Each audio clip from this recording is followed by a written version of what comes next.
आज टिफिनसाठी बनवूया तोंडल्याची भाजी। इथे मी पाव किलो तोंडली अशी उभी चिरून घेतलेली आहे। पॅन मध्ये 2 चमचे तेल घेतले। तेलावर मोहरी घालूया, जिरं घालूया, हिंग घालूया,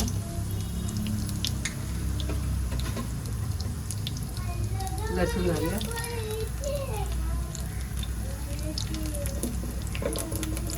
आता आपण यावर कांदा घालूया। कांदा बघा असा मोठा मी चिरून घेतला उभा उभा।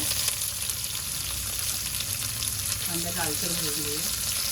कांदा लालसर झालाय, आपण त्यावर तोंडली घालूया।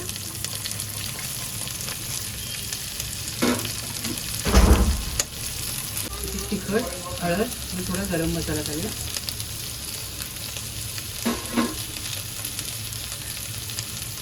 मीठ घालूया चवीप्रमाणे, शेंगदाण्याचं कूट घालूया,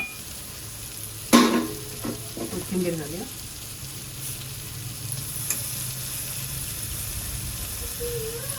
आणि परतून घालूया। भाजीवरती पाणी घालूया।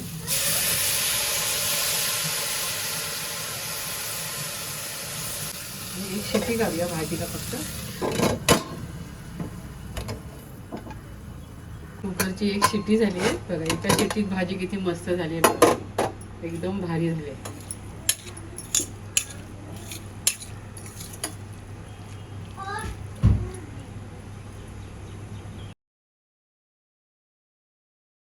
इथे छान अशी तोंडलीची भाजी तयार आहे बघा, एकदम चवीला भारी झाली आहे। आणि ऑफिसच्या डब्यासाठी आपण ही पटकन भाजी करू शकतो। तुम्ही सुद्धा माझ्या पद्धतीने अशी भाजी करून खात राहा, आनंदी राहा, स्वतःची काळजी घ्या आणि माझे व्हिडिओ पाहत राहा। धन्यवाद।